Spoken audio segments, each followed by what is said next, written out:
네, 오늘 말씀을 우리가 함께 읽었는데 오늘 말씀이 무엇이든지 사람들이 너희에게 해주기를 바라는 모든 것을 너희도 그들에게 그대로 하라.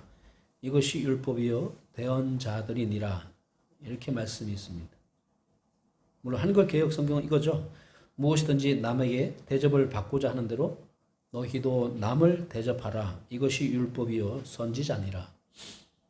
자, 근데 여기 보면 그러므로라는 단어가 붙으면서 이어지고 있어요.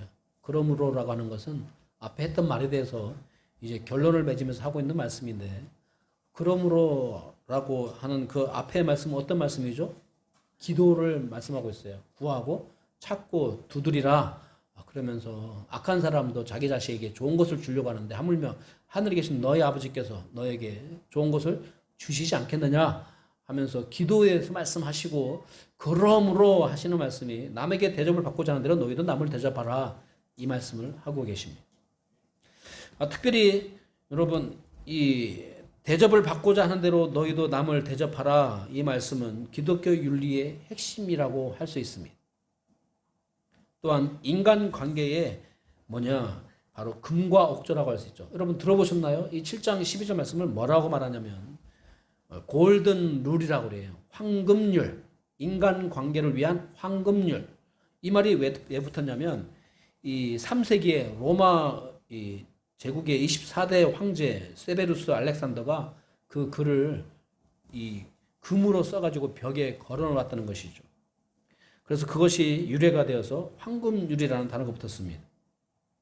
그만큼 인간관계의 핵심, 인간관계가 좋아지는 비결이 무엇이냐? 남에게 대접받고자 한다면 그대로 대접받고자 하는 대로 나도 남을 그렇게 대접해야 한다, 이런 얘기입니다. 유대교 랍비였던 힐렐은 토라의 핵심 메시지를 이렇게 표현합니다. 네 자신이 싫어하는 일은 타인에게도 하지 말라, 이런 말을 합니다. 주님께서 이런 말씀하시죠.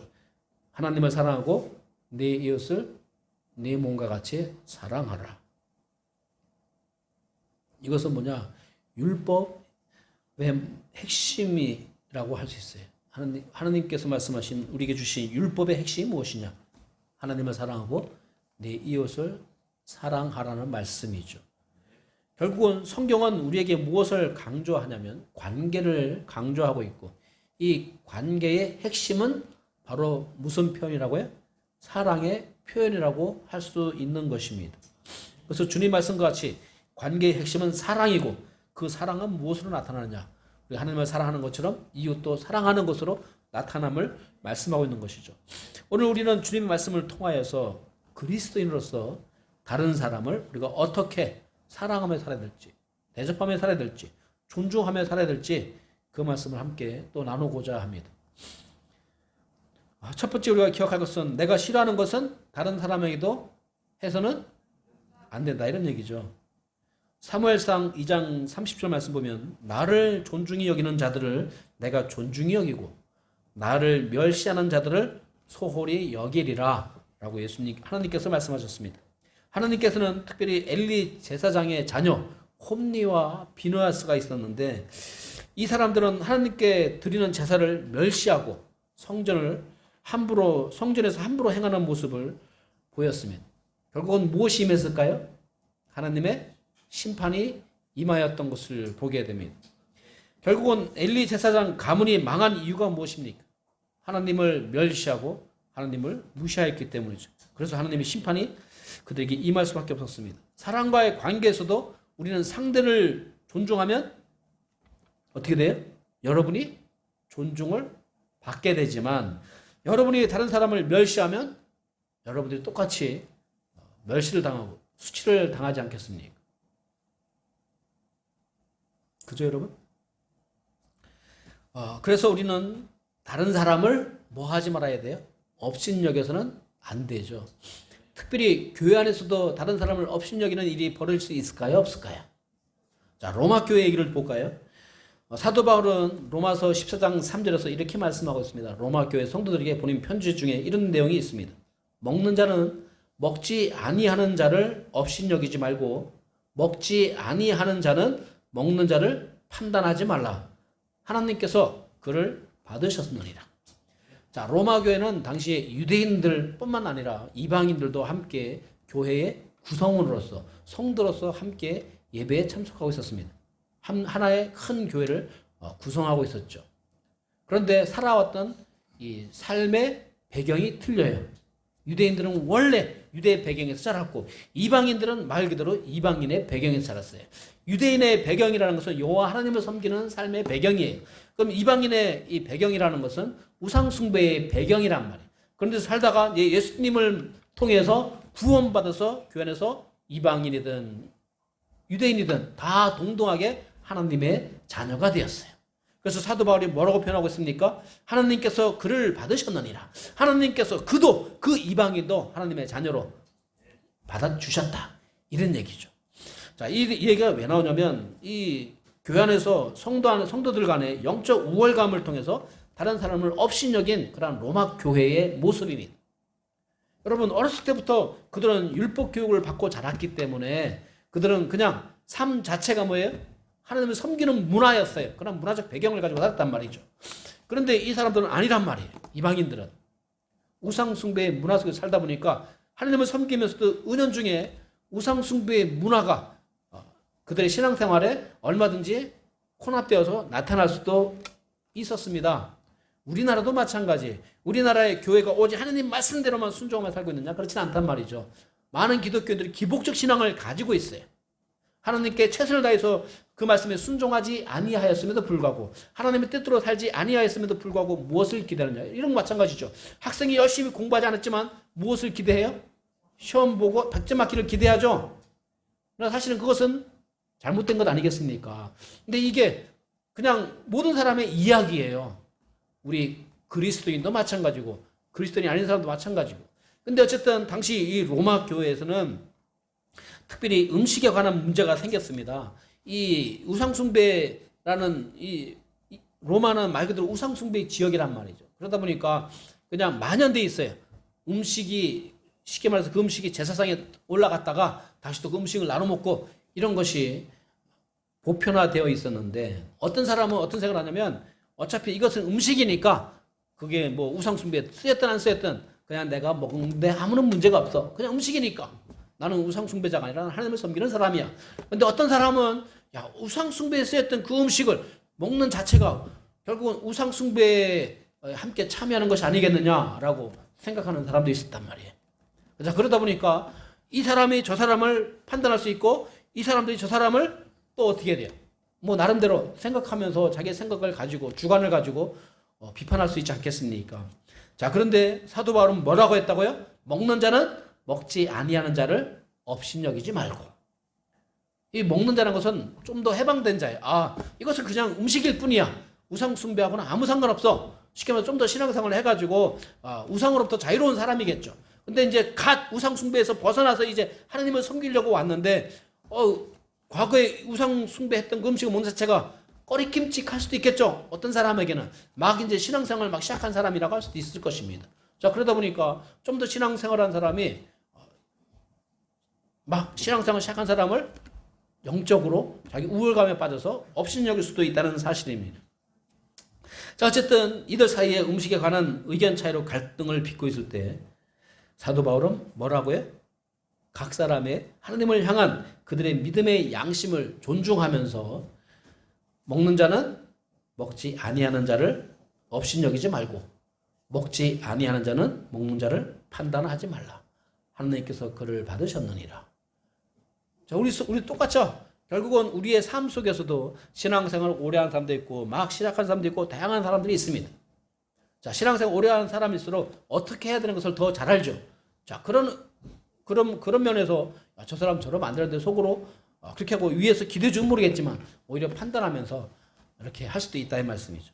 자, 그렇게 해서는 안 된다 이 말씀이죠. 우리가 다른 사람을 업신여긴다는 것은 무엇이냐? 그것은 곧 다른 사람을 모욕하거나 무시하는 행동으로 나타날 수 있기 때문입니다. 아시겠습니까?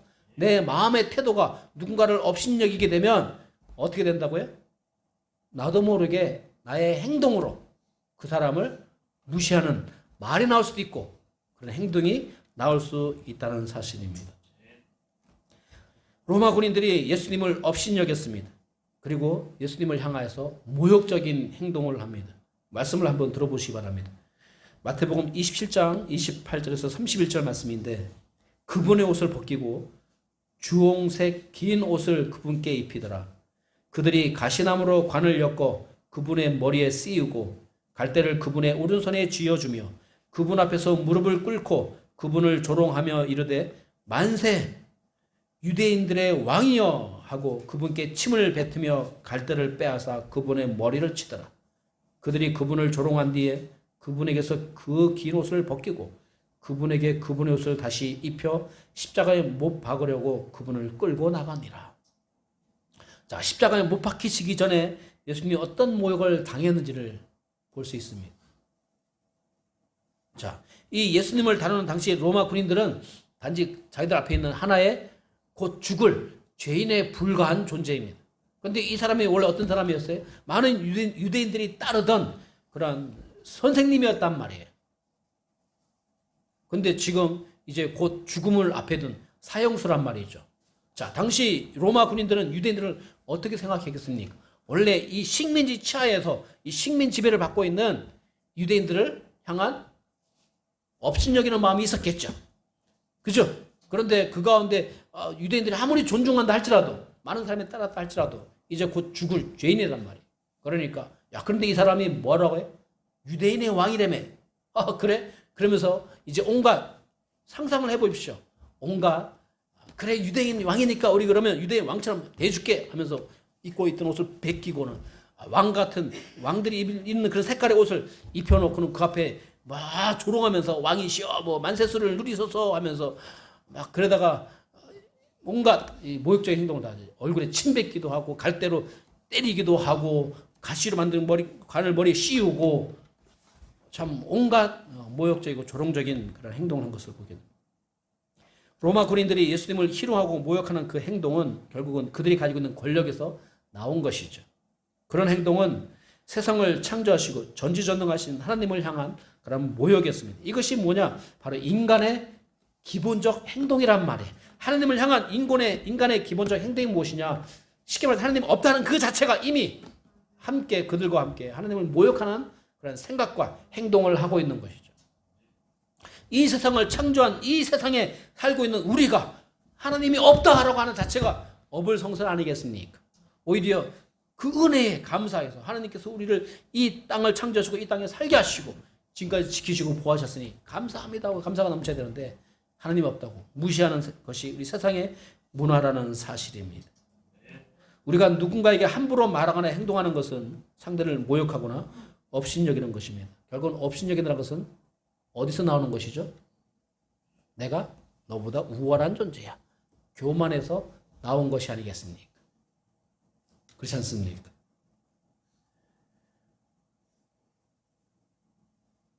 주님께서 이런 말씀하십니다. 진실로 내가 너희에게 이르노니 너희가 이들 내 형제들 중에서 가장 작은 자 하나에게 그것을 하였은즉 내게 하였느니라. 세상에는 다양한 사람들이 있습니다. 그리고 세상에는 많은 사람들이 소외되고 또 쉽게 말해서 인간적 삶을 살지 못하는 많은 우리의 이웃이 우리 함께 더불어 살고 있어요. 근데 하나님의 관심은 왜냐하면 여러분 하나님을 통해서 우리가 이 세상에 생명을 갖고 태어났기 때문에 하나님의 섭리 가운데서 존재하였지만은 모든 사람들이 다 하나님의 형상대로 지음받은 쉽게 말해서 부모가 자식을 낳았는데 모든 자식이 다 어땠으면 좋겠어요? 잘 살고 행복했으면 좋겠지 않겠습니까? 근데 유독 몸도 약하고 여러 가지 막 힘든 자식이 있다면 그 자식에 대한 부모의 애탄 마음은 더 크겠죠. 가끔 여러분 누군가를 돕자고 하면서 나오는 그런 영상들이 있어요. 막 병이 걸려가지고 얼마 못 살 것 같은데 그 부모는 그 아이를 어떻게 하지 못해가지고 막 안달이란 말이에요. 왜 그렇겠습니까? 건강한 모습으로 행복하게 남들처럼 살았으면 좋겠는데 이 아이는 태어나면서부터 어떻게 된 일인지 병을 갖고 태어났고 고생한단 말이에요. 그 부모는 마음이 더 찢어지게 아프고 막 그렇단 말이죠. 그게 부모의 마음 아니겠습니까? 하나님의 마음이 그런 마음이란 말이에요. 그러니까 건강한 사람이 뭔가 있는 사람이 가난하고 힘들어하는 사람에게 뭔가 베푸는 것은 곧 누구에게 행하는 것과 마찬가지라고요? 네, 하나님께 행하는 것과 마찬가지라고 주님이 말씀하시는 거예요. 내게 행한 것이다. 얼마나 주님이 마음이 아파하시는지 우리 소외된 사람을 향해서 얼마나 마음 아파하시는지 본단 말이에요. 그런데 우리가 그 좀 허름하게 있고 좀 공부도 못하고 했다고 해서 그 사람을 향해서 업신여기겠다면 결국 누구를 업신여기는 거예요? 하나님을 업신여기는 것이다 이 말씀이죠. 교회 안에서도 그런 일이 벌어지니까 하나님께서 이 사도바를 통해서 말씀하시는 것이 아니겠습니까? 업신여기지 말고 판단하지 말라. 그도 하나님이 받으셨다 이 말씀이에요.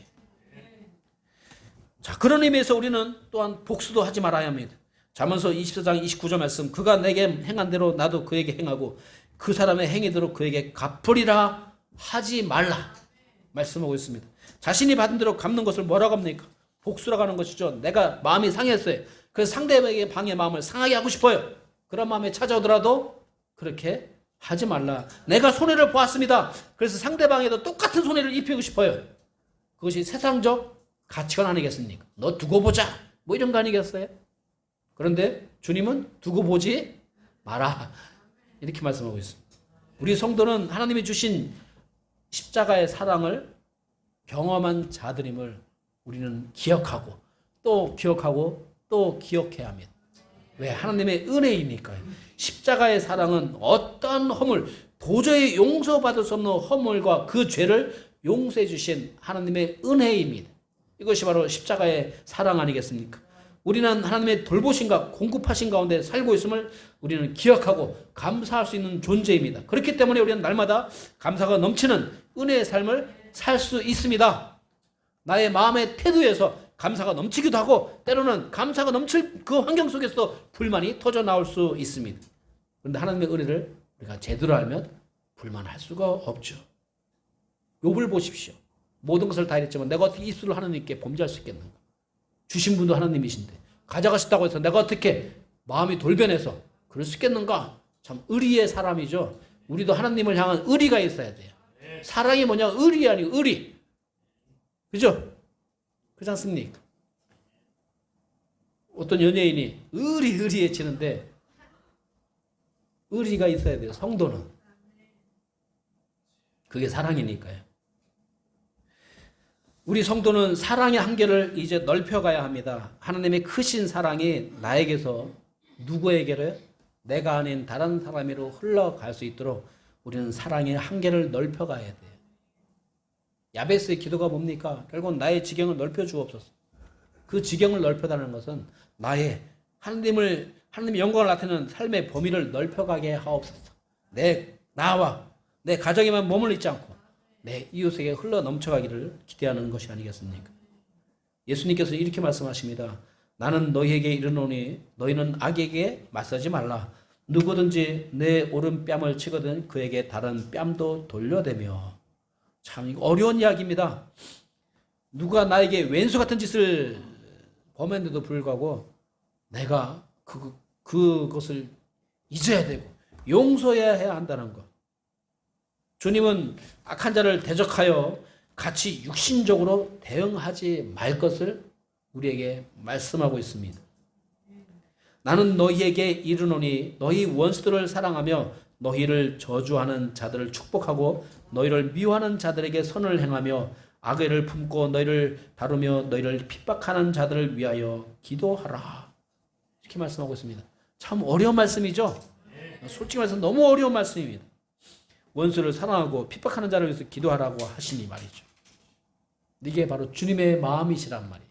왜냐하면 나도 사랑하시지만 저 영혼 저렇게 죄를 범하다가 영원한 지옥 불못에 갈 것을 주님께서 생각하시니 너무 마음이 아프신 거예요. 그렇기 때문에 예수님께서 이 땅에서 자기 목숨을 내어 놓으시면서까지 죄인들을 위해서 죽임을 당하신 것이 아니겠습니까? 근데 우리는 어떤 존재였습니까? 우리도 마찬가지. 우리가 아직 죄인이었을 때 예수 그리스도께서 우리를 위하여 십자가에서 우리 죄를 담당하심으로써 우리에게 대한 하나님의 사랑을 분명하게 보여주셨잖아요. 그러니까 예수님은 당연히 우리에게 그런 말씀 하실 수 있겠죠. 내가 너희를 사랑한 것 같이 이처럼 그런 과정 속에서 사랑한 것처럼 너희들도 그렇게 이웃을 사랑할 수 없겠느냐라고 말씀하고 있는 것입니다. 그게 삶의 원칙이란 말이에요. 왜? 그런 삶을 하나님께서 요구하시는 것은 그러한 삶에 대해서 무엇을 해주기 위해서요? 보상을 해주기 위해서 하고 있는 말씀인 것입니다. 우리의 인생을 더 하나님의 축복으로 책임져 주시려고 더 하나님의 놀라운 은혜와 축복이 임하도록 하시기 위해서 그런 말씀을 주고 계시단 말이에요. 그냥 우리가 도저히 실천할 수 없는 말을 그냥 내뱉어서 우리를 괴롭게 하시려고 하시는 것이 아니라 그렇게 하는 것이 우리가 더 하나님의 크신 은혜와 축복을 누릴 수 있는 비결이기 때문에 어떤 사람이 예루살렘에서 여리고로 내려가다가 강도를 만나서 이제 거의 죽어가게 되었습니다. 여러분 잘 아시는 말씀이죠. 제사장이 지나갑니다. 자기도 피해를 당할까 봐 얼른 도망갔고 레위인도 마찬가지였습니다. 그러나 사마리아인이 등장합니다. 그런데 이 사람은 그 죽어가는 그 사람을 위해서 얼른 응급치료하고 가까운 곳에 가서 여관 같은 곳에 가서 맡기면서 자기 돈을 지불하면서 이 사람을 좀 잘 좀 돌봐달라고. 예수님 말씀하시죠. 누가 이 강도 맞는 사람의 이웃이냐? 자비를 베푼 자니이다. 이 말씀을 당시 유대인들에게 말씀하셨습니다.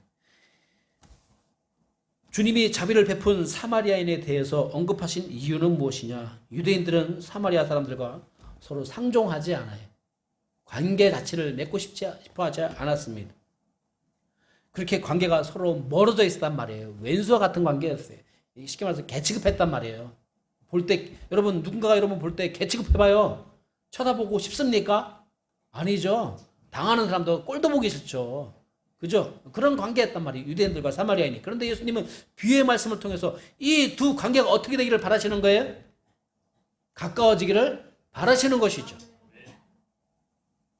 유대인과 이방인의 관계도 가까워지기를 바라는 것이고, 예수 그리스도의 보혈로 우리의 모든 허물을 다 털어내셨으니 너희들도 그렇게 하는 것이 마땅하지 않겠느냐. 자, 우리는 대접받고 싶은 대로 뭐 해야 되겠다고요?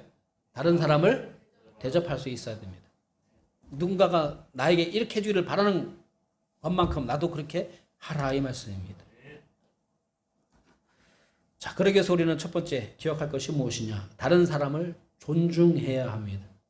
로마서 12장 10절 말씀 보면 형제의 사랑으로 서로 친절하게 애정을 가지고 서로 먼저 존중하라 라고 말씀하고 있습니다. 서로 뭐하라고요? 존중하라. 존중한다는 것이 무엇이냐? 사랑으로 친절하게 애정을 가지고 대하는 거예요. 어떻게 하는 거라고요? 사랑으로 서로 친절하게 애정을 가지고 대하는 거. 관심을 가지고 애정을 가지고 대하는 것이란 말이에요. 우리는 서로를 향한 존중심이 있어야 됩니다.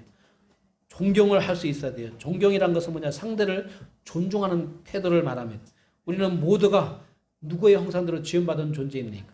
하나님의 형상대로 지음받은 존재입니다. 그러니 우리는 기본적으로 서로 뭐 해야 돼요? 존중해야 돼요. 여러분이 자식을 낳았는데 자식이 맨날 서로 치고받고 싸워봐요. 여러분 부모가 마음이 어떻겠습니까? 불편하죠? 그냥 서로 우위에 서로 존중하면서 막 동생도 형 챙기고 형도 동생 챙기고 이런 모습 보면 야, 참 기특하고 아름답지 않습니까? 그런 관계를 원하는 것이 아니겠습니까? 하나님의 마음이 바로 그런 마음이란 말이에요. 그런 주님 보시기에 기특한 관계를 우리가 함께 세워나가야 한다는 말씀이죠. 우리가 하나님을 예배하는 것은 하나님을 믿으며 고백하며 그분께 합당한 예배를 드리는 것이 아니겠습니까? 우리는 하나님께 찬양으로 영광을 돌리며 말씀을 듣고 아멘으로 화답하면서 하나님의 뜻에 순종하고자 합니다.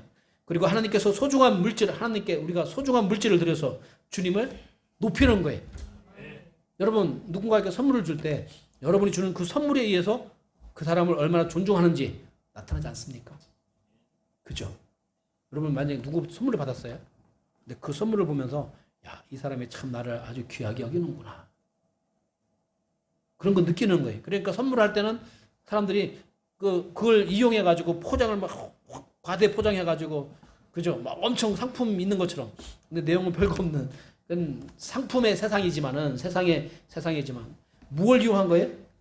우리가 선물할 때는 좋은 것을 드려야 한다는 그런 심리를 이용한 것이지만 그러나 우리는 정말 선물할 때 무엇을 줄 수 있어야 돼요?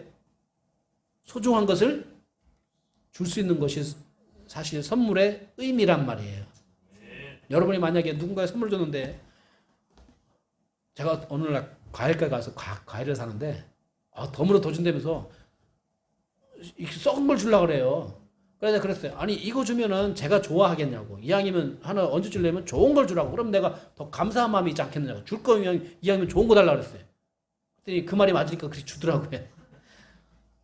그죠? 그게 덤으로 주는 의미이지 썩은 거 하나 더 주는 게 뭐가 의미예요. 자기 썩는 거 저기 처리할 거 그냥 나한테 넘기는 거지. 그런 거 아니겠습니까? 그러니까 우리가 선물할 때도 그런 마음이 필요하단 말이에요. 우리 하나님께 헌금을 드리는 것도 여러분 사실 그런 마음인 거예요. 그러니까 여러분이 하나님과 어떤 관계냐에 따라서 여러분이 여러분 액수가 중요한 게 아니에요. 어떤 분은 그 헌금을 주님께 드리고 싶은데 막 너무 꾸겨져 있어. 우리 할머니들 그러면 과거에 어떻게 했습니까? 그 일부러 막 다리미를 달여가지고 정성스럽게 해서 바친단 말이에요. 하나님은 그 마음을 보고 싶어 하시는 것이죠. 그렇지 않습니까? 내가 얼마나 하나님을 존중하고 있느냐 그런 모습이란 말이죠. 우리가 살면서 연로하신 부모님을 존중해 드립니다. 사회에서 지위가 높으신 분들을 합당한 예우로 존중하고자 합니다. 마찬가지로 성도들도 어떤 마음으로요? 서로 그렇게 상대방을 존중하고자 하는 마음으로 예우하고 그러면 그들 앞에 겸손하게 내가 행동해야 했단 말이에요. 자, 업심여기며 성도를 대할 것인가? 아니면 존중의 태도로 성도를 대할 것인가? 무엇이 주님께서 원하시는 것입니까? 존중하는 태도죠. 그러려면 내가 겸손해야 됩니다. 빌립보서에서 2장 3절 말씀 보면 오직 겸손한 생각으로 각각 자기보다 남을 더 낮게 여겨라. 나는 아무것도 아니에요. 저 사람 참 소중한 분이에요. 여러분, 제가 이 목사님들 친교회 때 목사님들 만나면 다양한 사람들이 모이잖아요. 공부를 많이 하는 사람도 있고 적게 하는 사람도 있고 다양한 사람들이 모여요. 근데 그분 말씀 하나하나 들으면 다 그분의 삶에 하나님의 은혜와 축복이 넘쳐요. 그분을 통해서 누굴 보게 되냐면 하나님을 보게 돼요. 야, 하나님이 참 저런 가운데 저분을 이렇게 부르셔가지고 귀하게 사용하시는구나. 야, 하나님은 저 사람을 저런 사람께서 부르시는구나. 한 분 한 분 이야기를 들어오면 야, 하나님의 놀라신 은혜와 축복이 있단 말이죠. 그 이야기를 알게 되면 그 사람을 내가 무시할 수 있겠습니까? 할 수 없죠. 그죠? 우리 성도도 마찬가지. 아까 사도 바울이 그러잖아요. 그를 하나님이 받으셨다는 말씀이 있습니다. 하나님께서 한 사람 한 사람을 주님의 품으로 다 품어주셨어요. 거기에는 각 사람마다 하나님의 은혜와 축복이 있었던 것이죠.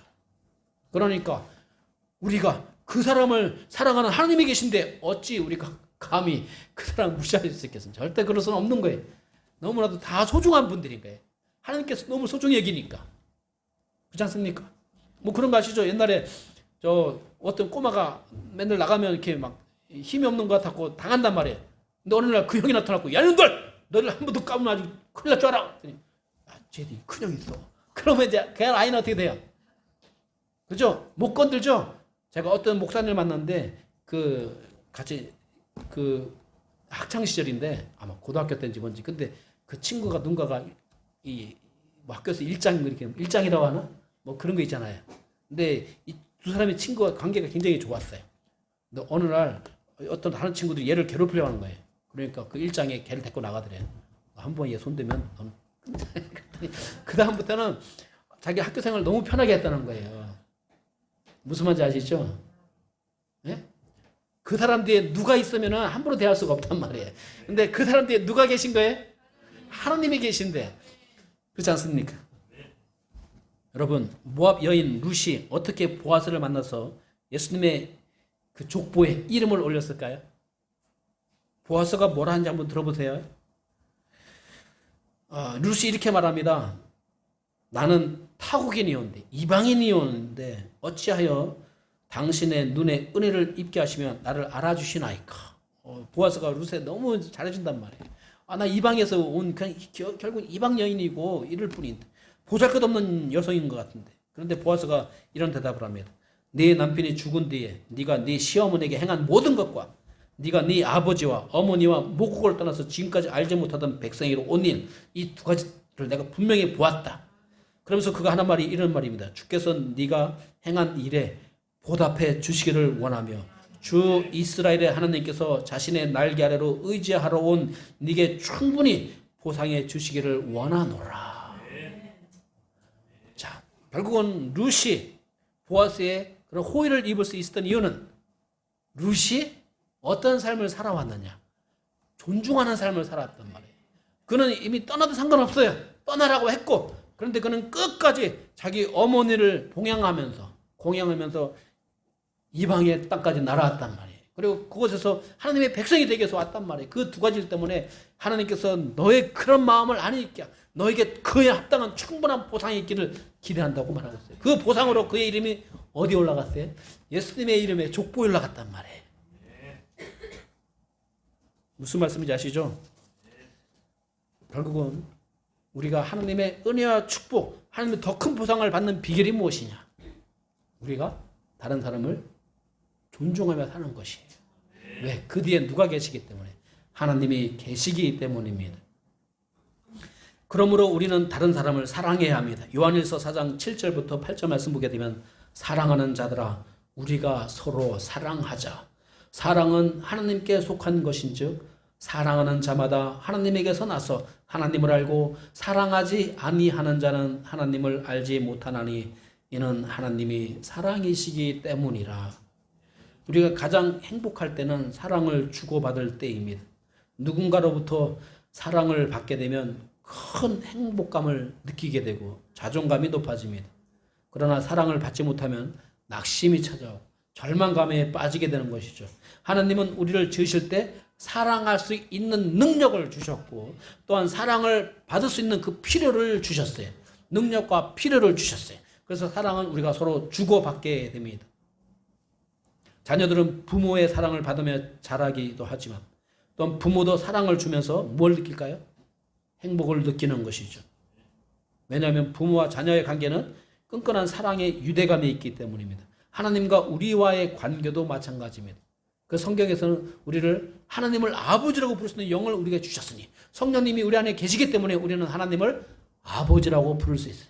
하나님 아버지라고 부를 수 있단 말이에요. 여러분 기도를 통해서 하나님 아버지를 아주 간절히 부르시기 바랍니다. 하나님 아버지, 그 하나님 아버지라고 부를 때 그 아버지가 나를 Heavenly Father, 하늘에 계신 우리 아버지가 나를 얼마나 극진히 사랑하고 계신지를 느끼게 된단 말이에요. 그것을 느끼고 우리 하나님께 기도할 수 있어야 합니다. 그래야 힘들고 어릴 때 누굴 찾습니까? 나에게 은혜를 베풀고 사랑을 베푸는 그분을 찾지 않겠습니까? 깜짝 놀라고 아이고 어머니 뭐 이러잖아요. 어떤 사람은 그에게는 어머니가 굉장히 중요한 존재예요. 마찬가지로 여러분 어떤 일을 당할 때 아이고 하나님 아버지 나를 불쌍히 여기시옵소서. 하나님 아버지 나에게 용기를 주시옵소서.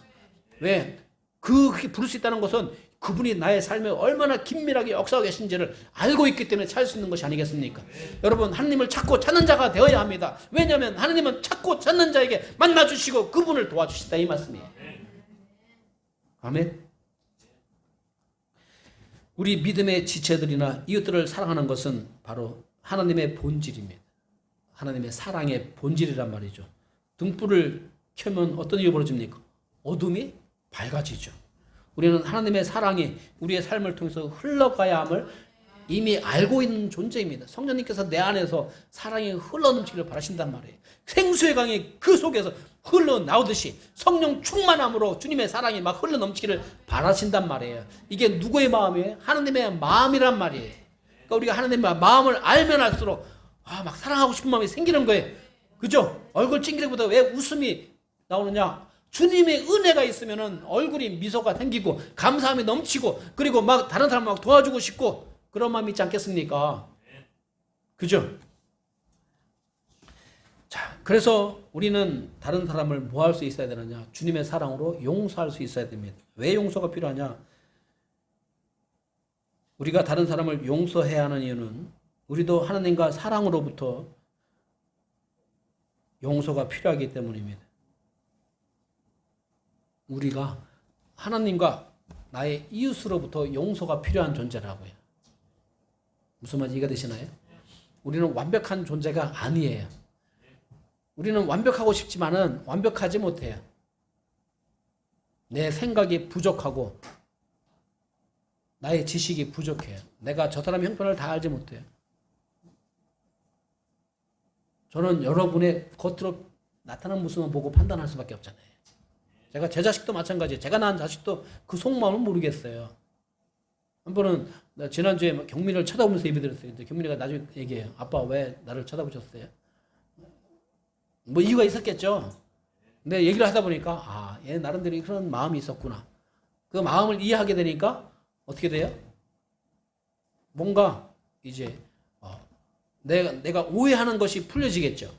그런 거 아니겠습니까? 몰라요. 사람 속은. 말하자면 모른단 말이에요. 그렇기 때문에 오해를 하고 그런 행동을 하고 마음을 먹을 수 있단 말이에요. 그러니까 우리는 서로에게 뭐가 필요한 존재예요? 용서가 필요한 존재예요. 서로의 허물을 덮어줘야 하는 존재란 말이에요. 그렇지 않습니까? 우리가 완벽하다면 하나님은 완벽하시기 때문에 우리에 대해서 잘못을 판단하시고 지적하시고 경고하시고 심판하실 수 있는 분인데 내 자신부터 완벽하지 않기 때문에 우리는 내가 실수하고 누군가의 잘못을 범하는 그런 존재이기 때문에 서로 우리는 사랑으로 서로의 허물을 덮어줘야 하는 존재임을 여러분 기억하시기 바랍니다. 하나님께서 이스라엘 백성의 죄를 씻어주시고 그들을 하나님의 백성으로 삼아주셨어요. 우리 구약성경 읽어보면 참 하나님이 이스라엘 백성들을 아주 혼내키고 멸망시킬 수밖에 없는 그런 존재들임을 알게 될 것입니다. 근데 그것이 바로 저와 여러분의 모습이란 말이에요. 그런데도 불구하고 주님은 그들을 다시 선지자를 통해서 회개하고 돌아오라 하면서 막 그 예레미야 선지자는 그 정말 회개하지 않고 돌아가지 않는 이 백성들을 보면서 눈물을 흘리면서 저렇게 하면 망하는데 하면서 막 선포했단 말이에요. 그러나 하나님께서는 예레미야를 통해서 희망의 메시지를 주고 있습니다. 아침마다 주님의 약속이 새로우니 내가 정말 주님께 주신 그 희망을 소망을 바라보나이다. 우리에게 구원을 베푸시는 주님 감사합니다라고 노래하고 있단 말이에요. 그 무슨 말이냐? 결국은 남은 자를 통해서 다시 회복시키시고 그 땅에 유대인의 왕을 탄생시키시고 온 인류를 구원하시는 하나님의 놀라우신 은혜와 축복을 그가 생각하니 너무 감사한 것이죠. 여러분 아침마다 날마다 하나님의 은혜와 축복을 여러분이 기억하시면서 맞이하시기 바랍니다. 주님의 은혜가 날마다 새로우심을 기억하시기 바랍니다.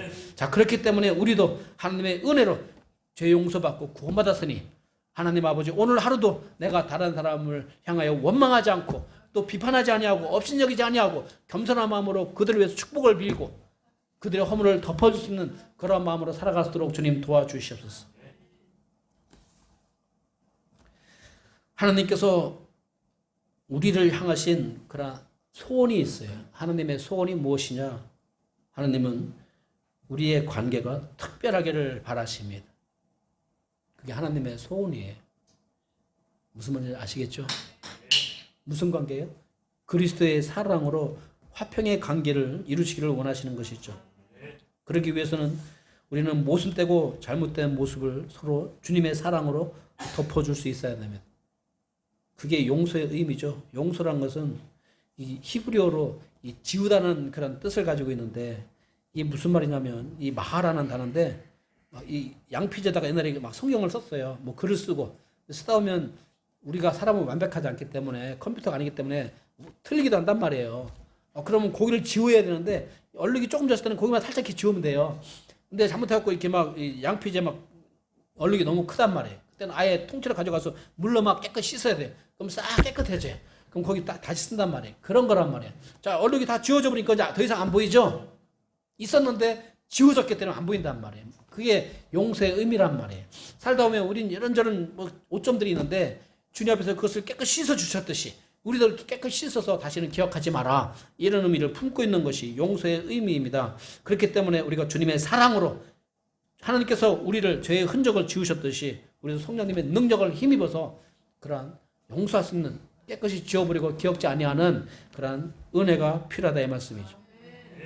이걸 통해서 우리는 이게 또한 존중의 의미이기도 합니다.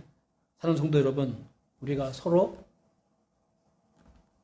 존중하여서 여러분이 누구보다도 존중받는 하나님 은혜와 축복 누리기를 간절히 소망합니다.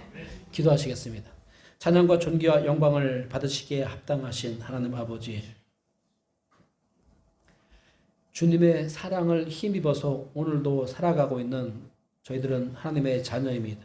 하나님을 아버지라고 부르며 하나님께 우리의 필요를 구하기도 하고 또한 하나님께 감사를 표현하기도 하는 하나님의 자녀임을 우리가 분명히 알고 하나님 아버지 주님께서 그토록 바라시는 아름다운 사랑을 우리가 함께 나누며 그 결국은 사랑은 진심으로 나를 겸손하게 낮추고 상대를 높이는 상대를 존중하는 것임을 우리가 분명히 알고 우리가 좀 더 성숙한 인간관계를 통해서 하나님의 영광을 나타낼 수 있는 그런 하나님의 자녀가 될 수 있도록 축복하여 주시옵소서.